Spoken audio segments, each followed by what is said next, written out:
All right. It is the first Fire Up wind down of 2016. Woohoo! Yay! Hey everyone, I'm Debra Trappen. This right here is John Ross Parks. Hello, everybody. Welcome. Thank you so much for coming. This is so much fun. I love that we're doing this new project called Fire Up Wind Down at the D11 Den, and that you are the first. How cool is that? Aw, thank you so much for having me. I love you so much. I'm so honored to be here. This is awesome. What a great way to reach out to people. Right. So for those of you who don't know John Ross, the two of us actually met in Ontario. It seems like 20 years ago, It does seem 20 years ago at an event, but we did a tour last year for AREA called Emerge. And so we did the 6-city blitz, and we really got to know each other. And so when I was thinking about who do I want to kind of launch this for 2016, I was like, has to be John Ross. And I think really it's because there's three elements of you that I really want to shine a light on and I want to inspire in others. And that is, first of all, you're all about elevating and empowering and engaging your community.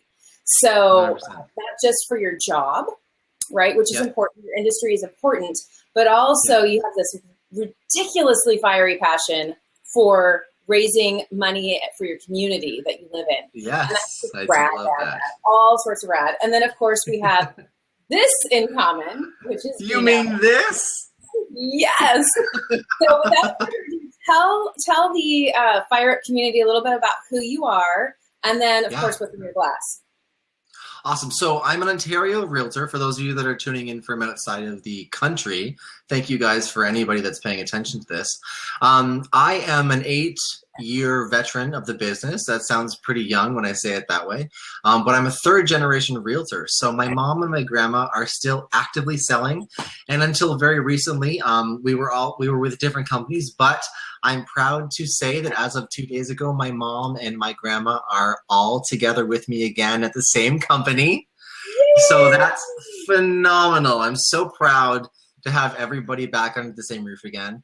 And not that it really mattered because it seemed like we worked together anyway. So that was cool. There's something that really comes with being in a multi-generational business. And I know that goes across all platforms and all walks of life.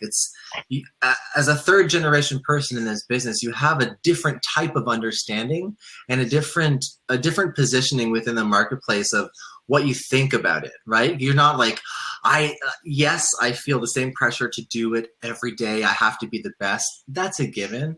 But there's this extra layer that you have some expectations. Being a multi-generational person in this business, you need to do a little bit more. And that's kind of pushed me into this next part of my life that hopefully we'll get to talk about today a little bit. Wow. Okay. Well, I love that. And I've met both your mom and your Nana. They're fabulous power women. They're really fabulous. So I'm always curious about this, especially I call them legacy. I call you a legacy agent. Yeah, I took that term. You gave that to me first, Emerge, and I ran with it. I loved it. I love it. Yeah, the legacy of 2 power women in your world. Did you absolutely have no choice of going into real estate, or did you think about anything else? Yeah, so I was actually, fancy it or not, I was actually an actor before I became a realtor. So my first passion was always a love of the stage.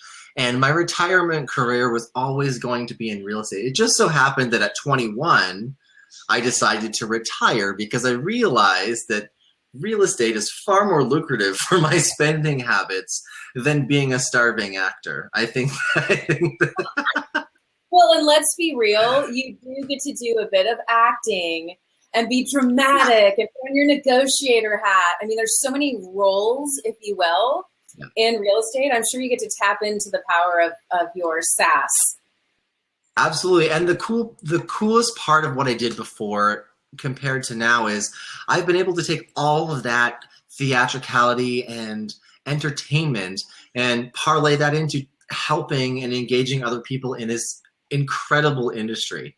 And, we met on the Emerge Tour. The Emerge Tour was and is a groundbreaking initiative within Ontario and Canadian real estate. It may not be revolutionary to you guys down there in the South, but for us, there has been nothing this in depth, and the areas that it's touched on and delivered to all parts of the country. So as you know, you're from a large center, and there's a lot of large centers in the US. In Canada, we only have a few, right? So we have Vancouver, Calgary, Toronto, Montreal, Ottawa. There's like maybe 6 or 7.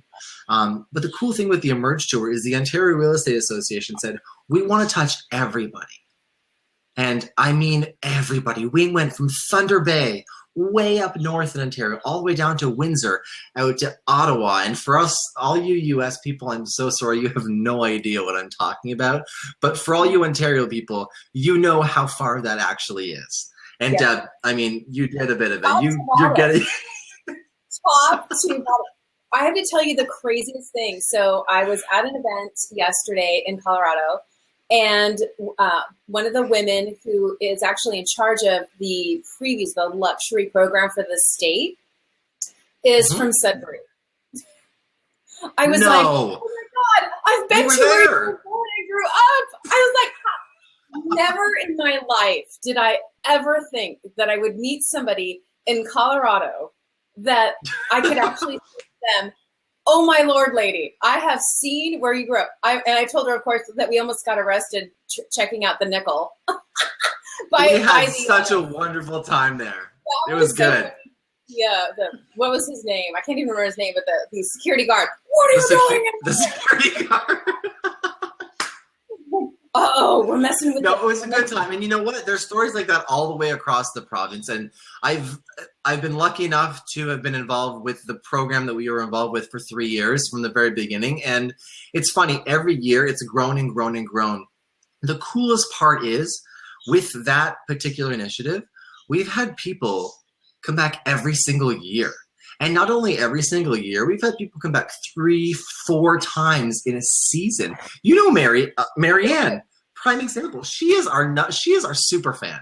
If Emerge has a super fan, Marianne and David are the super fans from Ottawa. Marianne and David Bournes, for those of you guys that are listening, they're a fantastic couple. And they've supported the event, and they really believe in it. And it's amazing to see that the messages that we're bringing forward actually have an impact. And you know, most of us, aside from you and a couple of others that have been involved, are just realtors. We just sell houses. That's our thing, right? We don't speak. I love to speak. It's fun. Give me a microphone and watch me go. But the reality is, I just sell houses every day. You know what I mean? No. And for us to get, you know me, I'm going to give you the little finger and say, stop saying just. It's a 4-letter word. You change people's lives. You change their lives to help them build their dreams with them. Do not underestimate. Yes, it's a very fulfilling career. Yeah, no, I get it. 100%. Oh, go ahead. Go ahead.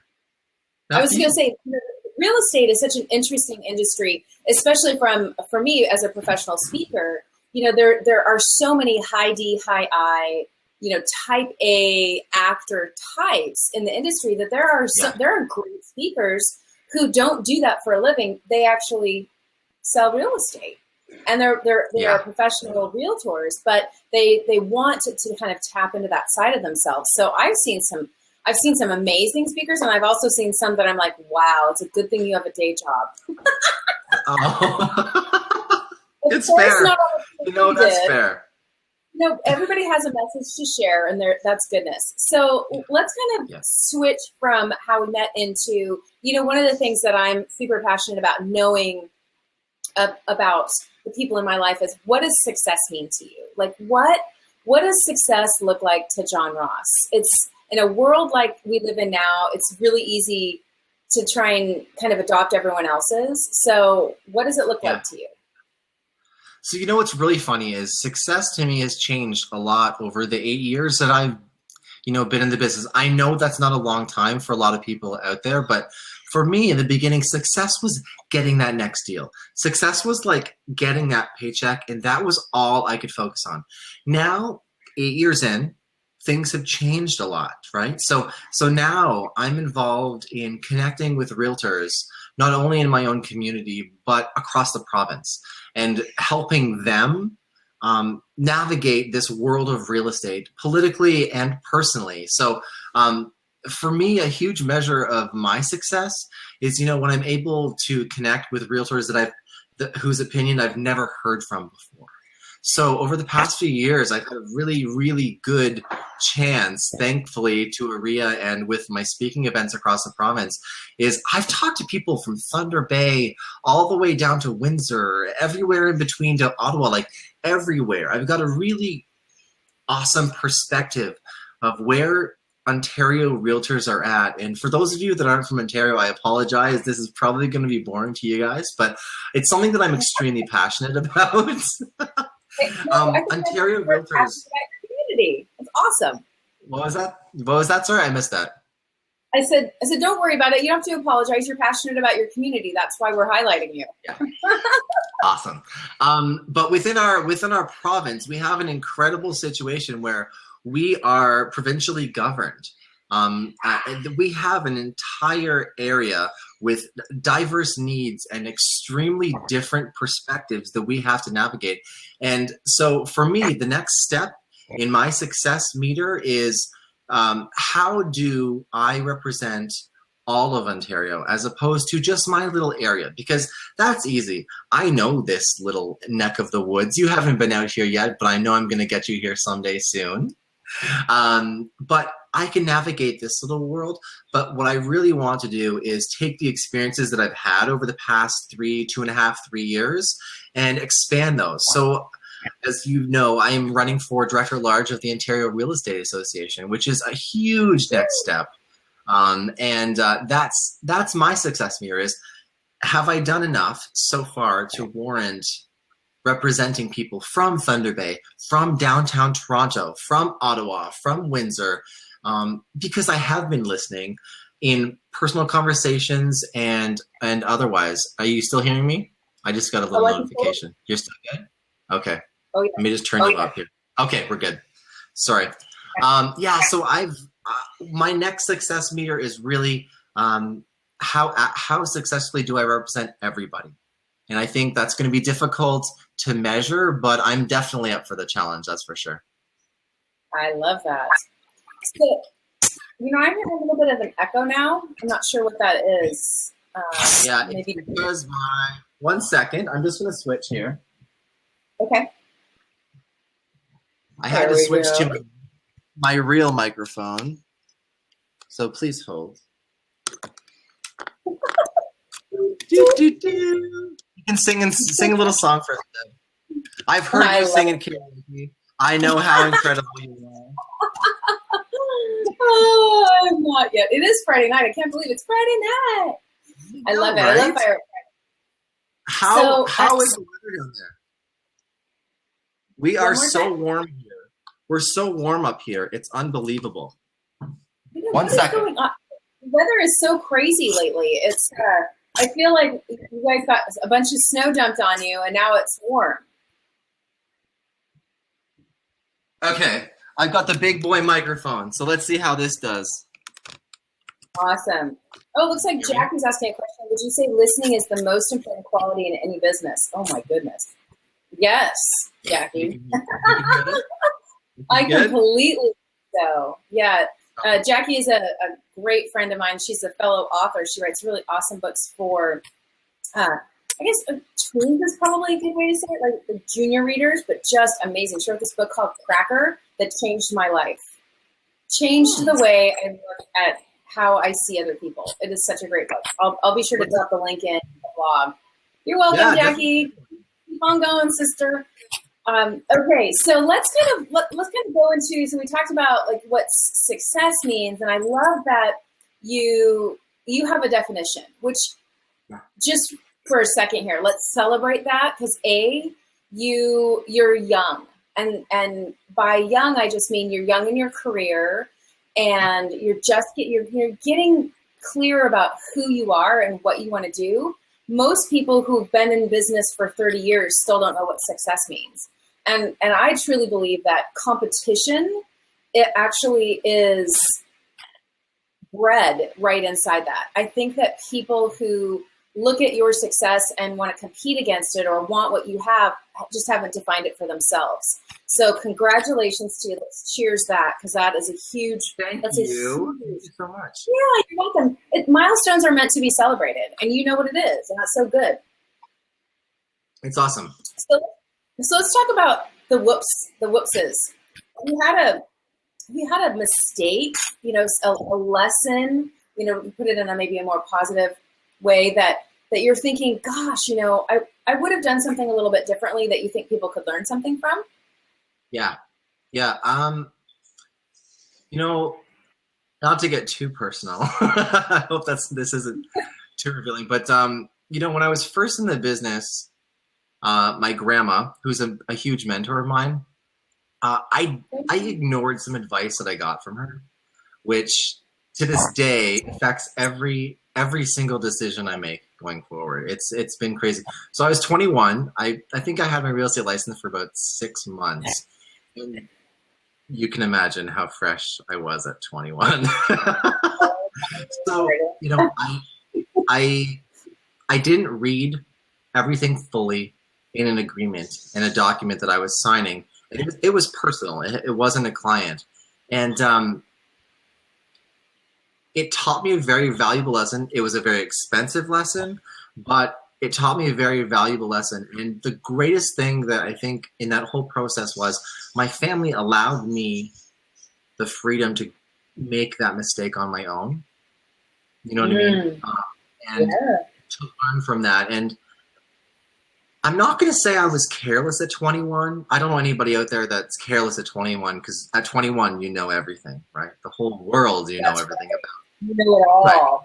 Yeah, no, you're basically teaching the world how to do the world. But I will say that particular lesson, simple thing as not reading everything fully, made me so much more self-aware. And it really gave me the insight to realize you don't know everything, and it doesn't matter how practiced, how versed, how much you think you know, there's still more to learn. And that was a turning point in my life it's so pathetic to say at 21, but at 21 it opened my eyes and it made me realize, you know what, if you don't spend the rest of your life learning more, you're not going to do better for yourself. And up until a few years ago, that only meant myself, but now it actually means you're not going to do better for other people. So that lesson that I learned at a very young age has been amplified so much more. The scale has gone up incredibly from that silly mistake that I made at 21. And, I thank my family a lot for that, because it was a mistake that I was allowed to make. And you know what? They saved me a lot. They definitely were there, and they were incredible resources, but I'm really proud and happy that they let me make that one mistake on my own. It was really good. I love that. That's such a great story. And I think that that's something that there's so many layers of it, right? Learning something for yourself is part of life. And I think that there's a lot of parents and grandparents and aunties that want to kind of shelter and protect kids from learning things like that. But man, unless you feel the pain, and for you it was financial, which stinks, but and personal. It was definitely both, for sure. Yeah, and look at how much farther you are than a lot of your peers.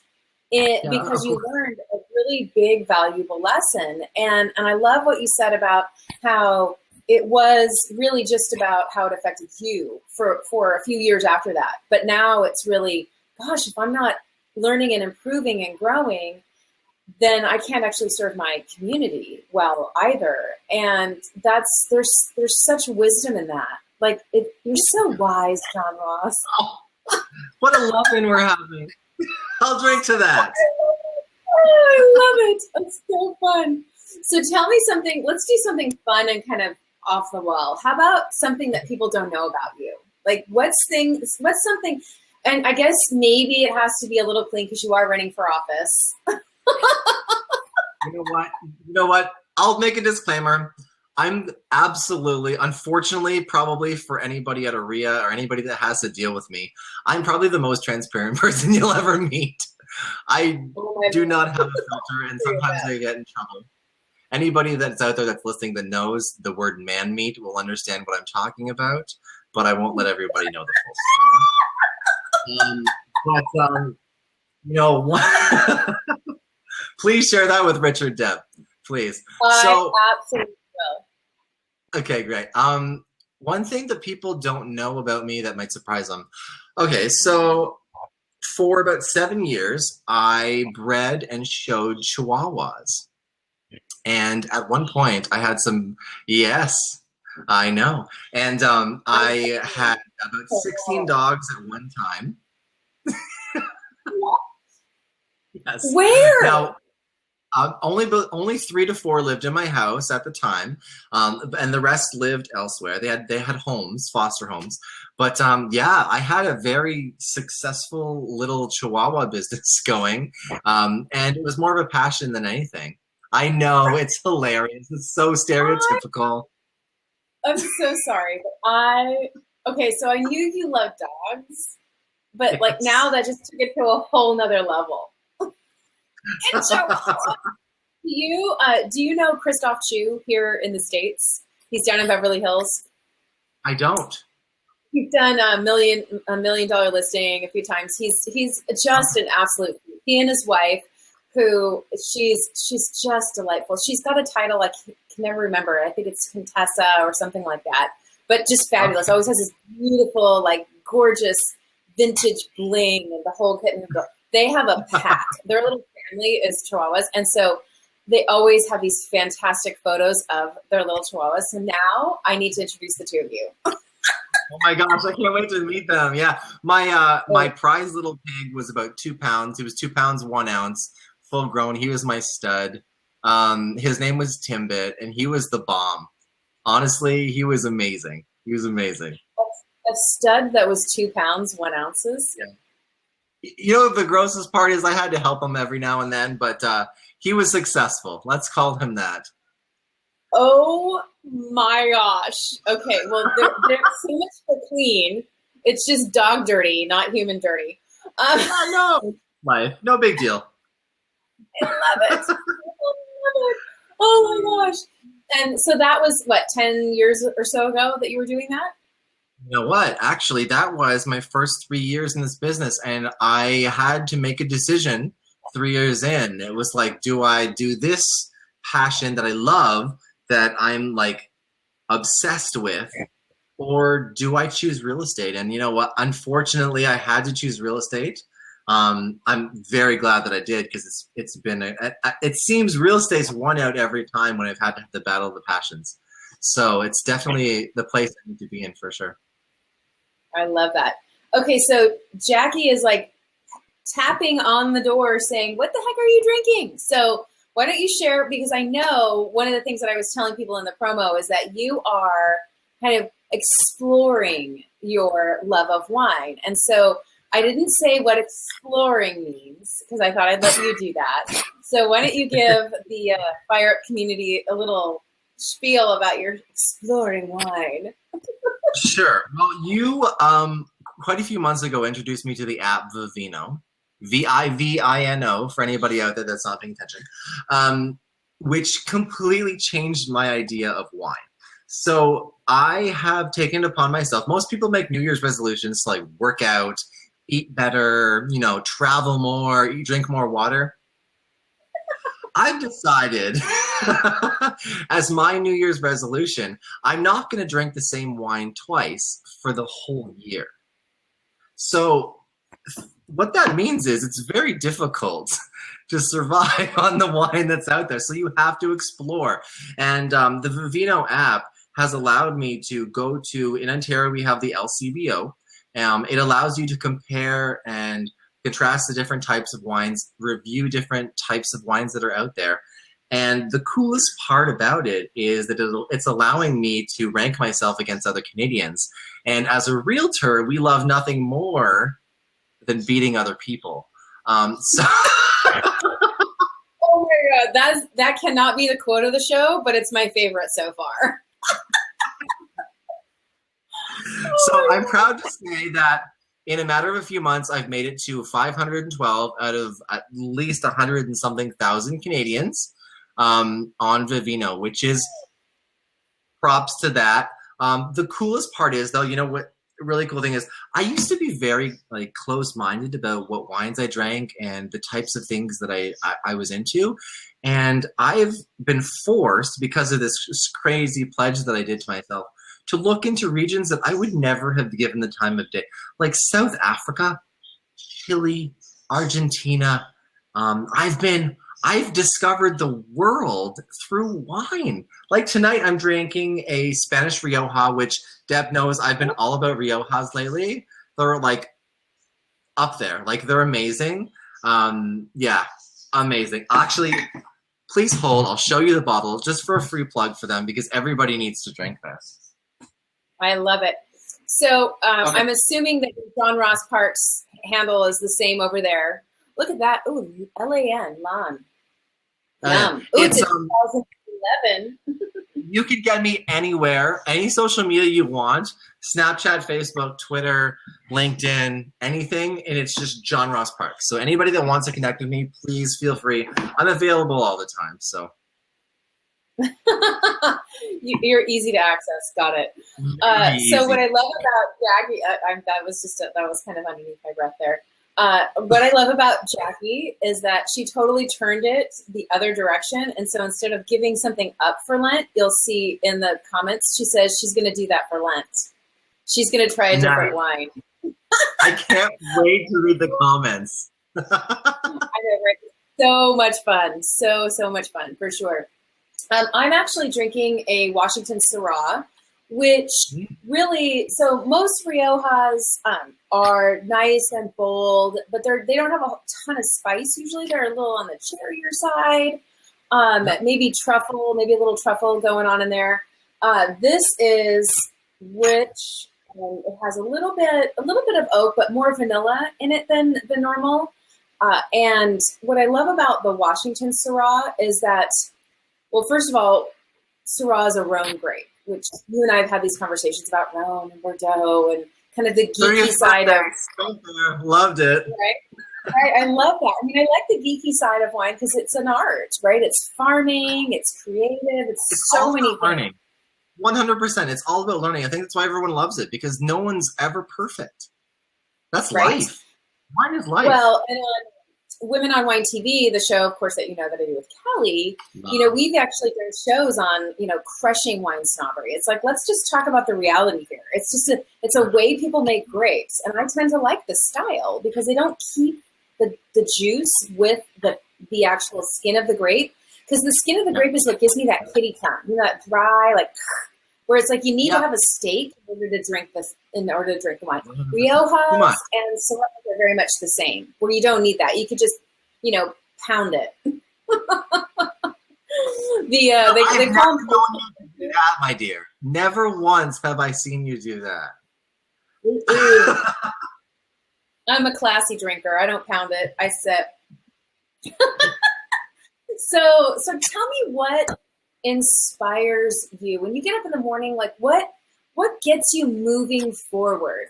Because the thing with being an entrepreneur, which really every real estate agent is an entrepreneur. You wake up most days without as an unemployed person, right? You're always looking for that next deal, that next client, that next opportunity. You're unemployed. Yeah, it's crazy, but it's also exhilarating. So what inspires you to keep going? So as a realtor, because I believe that I wear two hats right now in my life. As a realtor, what really inspires me is connecting with families. So at the beginning of my business, it was not about families at all. At the beginning of my business, it was everybody that would come around. I will work with anybody. It doesn't matter. But what I found is the more aged I get, let's say that, my grandma says that I'm in my second trimester of life now that I'm 30. It's nice, right? It's a good one. So so good. now that I'm in my second trimester of life, everyone's having kids, second kids, third kids, families moving up. And what I found my business personally to change into is I'm helping people develop where they want to go and where their family is going to go and the direction that they're taking their families in, which has been unbelievable. Unbelievable. And I didn't really realize it until I made a commitment this year. I was going to do a whole bunch of radio advertisements, and part of the creative process in that we decided on, we wanted real commercials from real people. So we were going to do some interviews of people that I'd worked with, completely unbiased, just some of my rock stars that I've worked with. And you know what? All the amazing people that I've chosen so far have been families that I impacted to make a difference. And that was not intentional. I wish it was, because it's freaking brilliant. However, I didn't know the impact that I had. I know, right? I didn't know the impact I had on those people until I was sitting in the booth with them and they were being interviewed by someone else. So I think for me, impacting families and helping them move on is definitely key. Now, the other side, the representative hat, the political hat, for me, what inspires me the most is hearing new problems from realtors, new issues that come up. I think that it's very important for our representatives, and I expect this of anybody that's representing me, to be listening and wanting to hear the problems and the successes that I feel strongly about in my business. And, when we're talking in my little area, it's really easy. They can just call me all the time. But provincially, we're a huge province. Our province is gigantic, 66,000 members. That's a lot of people. It's huge. It's a huge amount of people. But what's been firing me up, to borrow your terminology, if that's okay, and what's been really igniting my passion has been connecting with these people. And so for me, that inspires me to keep moving forward, is the issues and the day-to-day dilemmas that are shared from people in downtown Toronto to Montreal to Belleville, where I am, to anywhere else in the province that I've been to. We're all having the same issues. And, I think what I would love to see going forward would be everyone to accept that a realtor in Toronto or a realtor in Belleville, we're the same. We're doing this. We're fighting the same war. And it'd be amazing if all of our representatives, no matter who they are, to me, it doesn't matter who it is, but whoever's out there representing us as members, if they're fighting for all of us at once. That's what I really, really want. That's what fires me up. I love that. Okay, so, all right, I'm going to put on my sassy hat again and say, all right, so you talked about from your business and then from your realtor hat, and let's just say your political hat. So what about John Roth? What inspires you as a person? I get the business stuff. Yeah, but totally. What do you just in this? I'm not talking about your purpose or any of those things that you're reading about in the book that I wrote. I'm talking about what right now are you getting out of bed and going, yes, I can't wait to do that. I'm so excited about this. Personal. I'm gonna sound like a dork, but I really love taking my dog for a walk. Is that ridiculous?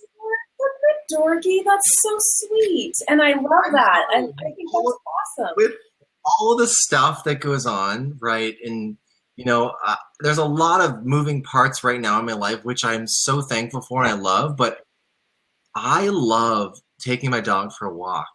I love hanging out with my friends and talking about movies. Or what I'm really wrapped up in? I'm sorry, all you Canadians, but I'm so wrapped up in the U.S. political race right now. It's occupying the whole world, and I don't want to talk about politics, but I'm so obsessed with it. Between that and the Game of Thrones release in a few weeks, I'm literally beside myself. So here's a really funny tidbit. So I spent a lot of time in Canada last year. And actually, Thank the you. last 2 or 3 years since I started D11, I've spent a lot of time in Canada. Thank you to the Canadians who love me. It's like, We wow. love you.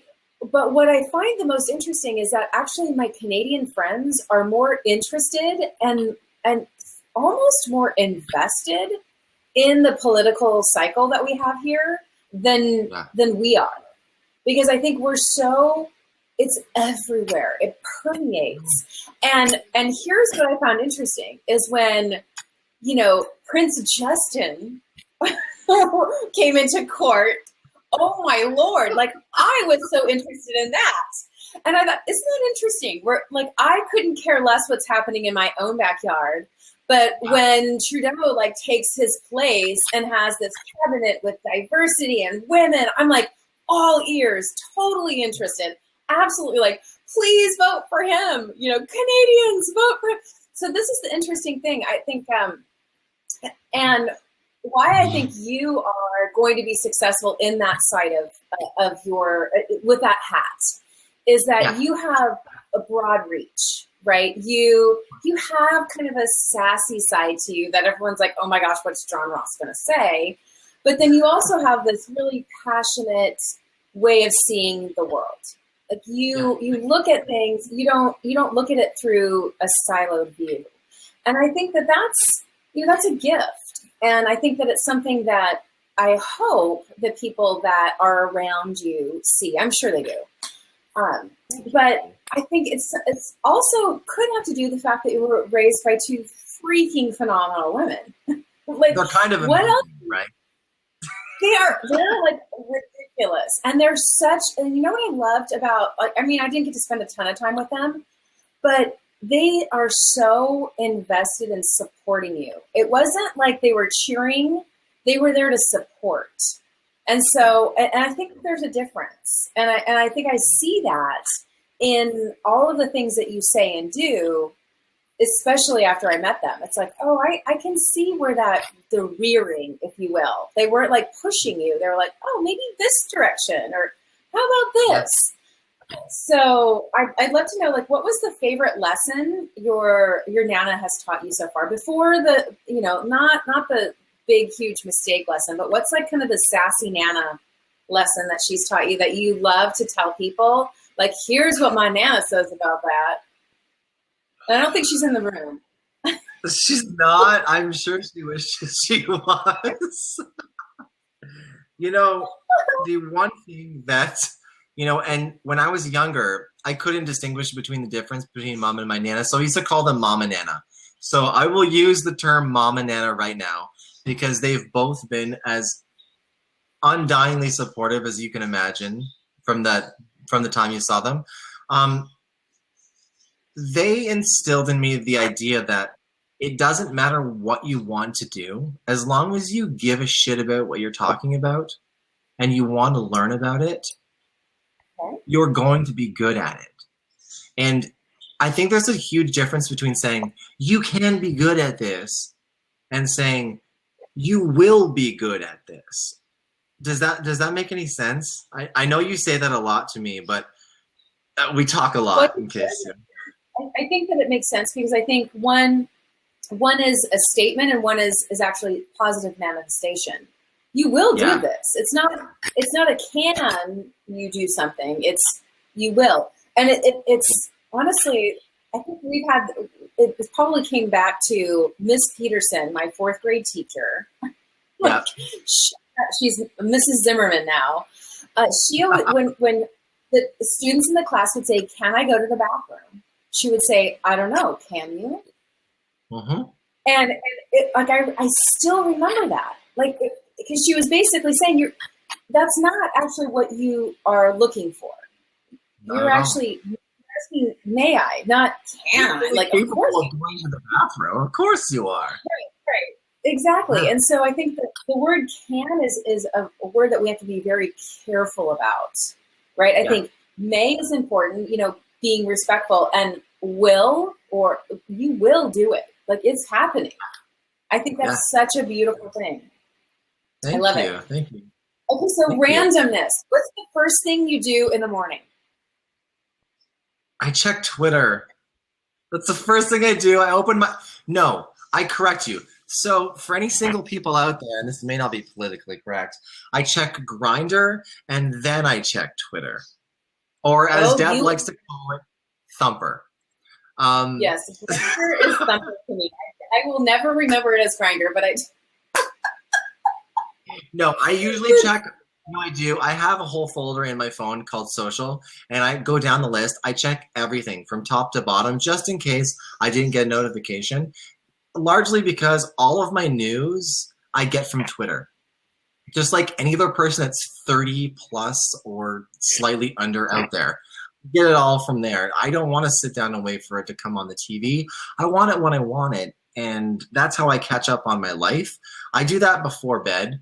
Then I check my email, and then I do my morning routine. I like to get everything done at once because I'm easily, let's not say I'm easily distracted. However, I enjoy engaging in a multitude of tasks at once. So I prefer to handle the quick tasks at once in the morning. well, and again, that's a very female driven trait. You know, as females, we tend to be able to multitask better than men. And so it makes total sense because you were raised by two power women. You were like learning the process. Okay, dude, these are 3 things I can do at the same time and everything will turn out just fine.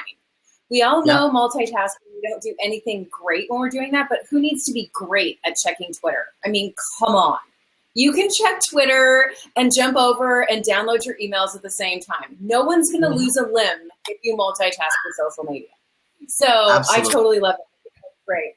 And I can't wait to see the comments in the shares where everyone figures out what Grindr is. Because I'm sure there's a huge part of the Fire Up community who has no idea what that is. So I am so looking forward. So enjoy, people. Go Google, totally.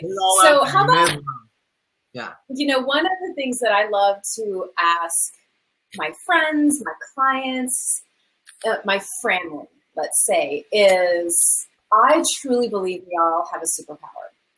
And I think I actually have a couple. Like one is I make wine disappear. Mm-hmm. I'm like, probably the most successful wine disappearer that I've ever met, aside from myself. Mm-hmm. Preach it. But so when you think about, like, what is your superpower? Like, what is that thing about you that you're just like, yeah, when you do it, you just know it's like Wonder Twin power. I don't even know if you know. Do you know what Wonder Twin powers activate? Is that even in Canada or in your generation? I might have just aged myself. I know what Power Rangers are. Oh, Lord, yeah. They weren't the coolest cartoon ever. I may have to drop something in the blog post on what Wonder Twin powers is. I think actually, yes. So what's your superpower? Tell me. Okay, superpowers. I don't care what my superpower is. I have to have a cape. So if that's an issue, I'm sorry. You're not going to be part of my super circle. But actual powers, I think telepathy would be really good. Only because it would be incredible to know when I'm talking to someone what they're actually thinking and what they really want. I don't want to abuse that power, but it would be really, really cool just to know the truth all the time, even if it hurts. Because sometimes you get the truth. I know. But I think I can know that. Okay, I think Mel Gibson did a movie. I think it's What Women Want is the name of the movie. It has Mel Gibson in it. And have you seen it? Where he's like painting his nails. He's like doing this whole like product testing. He's painting his nails, putting hosiery on, and he falls in the tub. And he gets electrocuted by a hairdryer, and he all of a sudden hears what women are saying. Like his biggest nightmare. You know what? I'll take it. I would take it because you know what? The cool thing is, I think a lot of people aren't really genuine, and it'd be really cool to see through that. Not to get too real, but there's a lot of, sorry my language, but shit out there, and people just like talking because they want to talk. And, I don't live that way, and I don't kind of believe in people that live that way. And, thanks for the claps. I'm giving you props. I'm giving you props. I love the props. It would be really cool to know who was telling me the truth and who wasn't. That's all. Yeah. I think that would actually be nice to know if somebody was telling me the truth or not. What's actually what I believe to be true is that people think about me 2% of the time and themselves 98% of the time. But I think it's totally flipped, right? Like I'm totally like, oh my God, they're judging me. Like, oh my gosh, will they see that extra 5 pounds I gained over the Christmas season? Are they? And no one's thinking about that. I'm the one that's thinking about that. Every morning, how long do we get ready to look good for other people? Yes, we say we're looking good for ourselves, but let's be honest, we're trying to look good for other people. Yeah. They don't care. We're human, and so it's part of the process, right? The process. I guess it's just a process since I'm intervening Canadian. But Thank you for being. I love it. Yes, I fancy myself a Canadian in kind of a part-time, a potential full-time Canadian if the crazy hair gets in office. Crazy! Oh my God. Girl, I'll marry you and your husband if you guys want to come to Canada. It'll be fine. I love it. That's so funny. Oh my God. I love and what I love about your superpower is that you have to have a cape. I think that, one of the things when I was brainstorming with I hate to call her assistant. She's like my chief idea lover and hater all in one, where she listens to what's going on in my head and she's like, love it, hate it. Love it, hate it. Like, do not do that. Absolutely, let's go that way. She's kind of my sounding board. And we were talking about a couple of concepts around creating kind of a fire up cape that, like, how do you create, because I think attitude sometimes needs to be inspired by something external. Like, it's great to say, wake up every day and smile. But sometimes you just don't freaking want to smile. Yeah, right. It's not life. There are days where I have to get up and completely choose to be happy. Like, it is painful. Like, I wish it was 5:00 in the afternoon and I could have a glass of wine right now from the second I wake up. Like, there are just days like that. And I would love to have like some crazy cape that I just put on those mornings. That's like, okay, my attitude is coming from the inside, not happening today. It's got to be something sparkly and something crazy. So I love the cape. So if we decide to do the fire up cape, we may beta test it on you. Just know that. Beta test. You can beta test anything on me, Sweet Pea. No problem. Love it. So tell me, one of the things that I'm really big on, especially when a new year starts. Well, I should say one of the things I'm not huge on is resolutions. Like, I think we have a life to live. And so I think that, how many New Year's resolutions did you fail? Right. You have a life to live. So why say, I have a girlfriend who's like, but you have to have a fresh start every once in a while. I'm like, but I wake up every day. Every day is a fresh start for me. Like, there are days where I pivot and there are days where I keep going on where I was yesterday, but I don't wait for the new year to make a new plan. And it's just not my gig. However, there are a lot of people who do. So I kind of created this whole thing called the signature life session, right? It's like a way I sit down and I'm like, okay, what do I want to learn this year? Do I want to learn like container gardening or French or like, what do I want to, like, there's something I want to learn. Like, do I want to learn like 6 sentences in Italian? Like, I know I'm not going to learn a new language in a year. It's not going to happen. But what do I want to learn how to say? Yeah. Nice. And so I love that process, but my big thing every year is like, what is my word? Like, what word do I want to see everywhere? Do I want to wake up and see it? Do I want to hear words in the song that just sing back to me? So do you have a word that you're kind of looking at for the next chunk of time? Wow. Way to go deep, Right. Deb. Okay, well, while you're thinking about it, let me just tell you the coolest thing. So my word is unstoppable for the foreseeable future. Who knows if it'll change before 2016 or if it'll go on. But I have, so Sia, do you know who Sia is? Is that too old for you? Like, she's my Sia, age, like right? Sia? She's my age, okay? So I don't know if 30-somethings listen to somebody my age.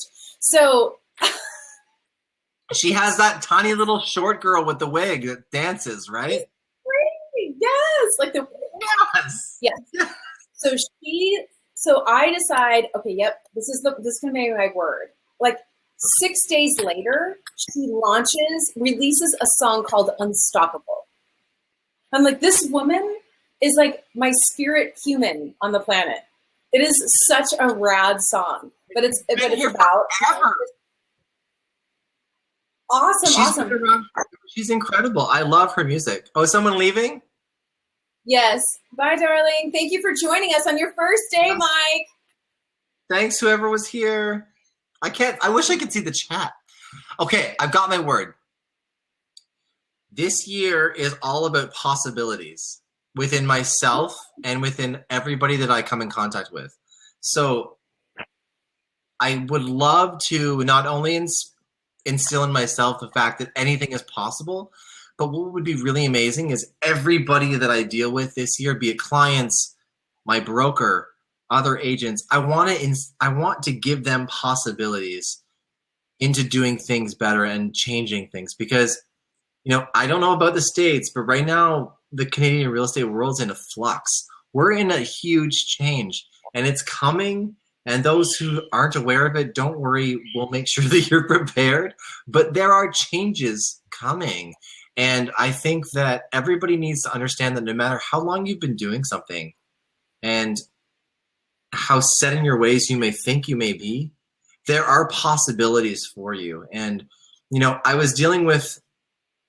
I go back speaking with people. I was dealing with a woman who was 88 in the north of Ontario, like deep north, like way up there. I don't want to give a city because I don't want to give people away. And she's selling real estate with her iPad, and she's still in the business after 40 years. And, that's the embodiment of possibilities, because I know people that are 22 years old that feel that they can't do that in downtown Toronto, and like, it's a mindset.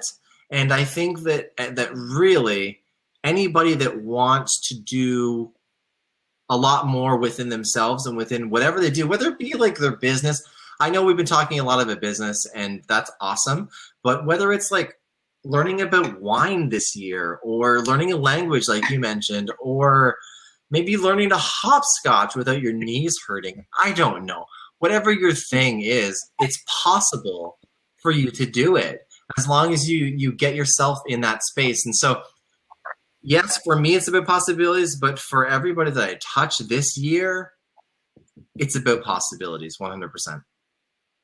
Thank you for that. I haven't thought of that until right now, so thank you. You're welcome. I think that's actually my favorite part about a new year, is saying, like, what am I rooting for? I think that people try to make, so a couple of things, like we're like swirling around in my brain as you're talking. I think that we put too much pressure on ourselves at the beginning of the year to do all these things, right? But if you have an anthem or a theme that keeps you going, like possibilities, that's great, unstoppable, super fun, where you just like, okay, this is where I'm going. It helps you with all of the smaller goals and the somewhat mundane, boring tasks that need to happen in order to achieve your goals. Because the reality is sometimes you just need to get up and do something really boring in order to make your goal happen. And it's not all glamorous. And I love the concept of possibility. The hopscotch without your knees hurting, that one cracks me up, because I was talking to one of my girlfriends, Rebecca Verdice. I don't know if I've introduced you to her yet on social media. She's fantastic.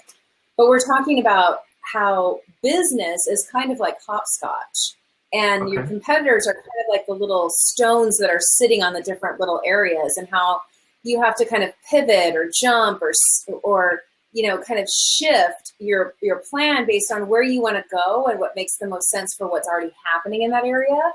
So I can't wait to tell her, like, just the idea of let's not focus on how much our knees hurt. Let's focus on where we're going. I think that's an awesome idea. So Awesome. that's super awesome. Thank you. So, all right. So we have a minute to share, like, what do you have? What's kind of in your back pocket that you're thinking, okay, so if I give you the stage and I say, you've got the pulpit, Pastor Parks. No. You know me and a microphone. It's not a good scene. I'll just talk for hours. So I'm going to say go. Like, give your message. What's that thing you just want to share with the Fire Up community that's going to help them get out of their own way?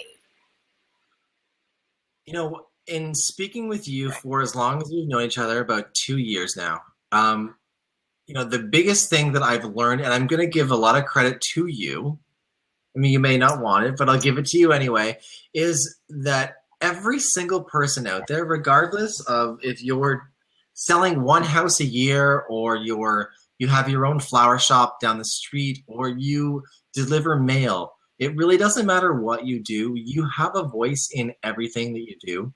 And if you care enough about your success, you have the ability to change things. And I can only speak within my industry, right? So within my industry, we have 110,000 people across this country, which is incredible. We have 66,000 people in this province.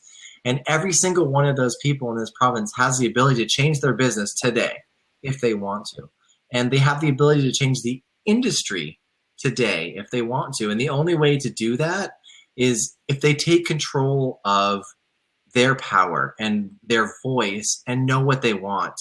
And I'm sorry to plug the political stuff, but if there's anybody out there in Ontario or in the entire US that feels that they want a voice in selecting their next leader, you need to speak to your local representative at your local real estate board and say, this is who I want to represent me.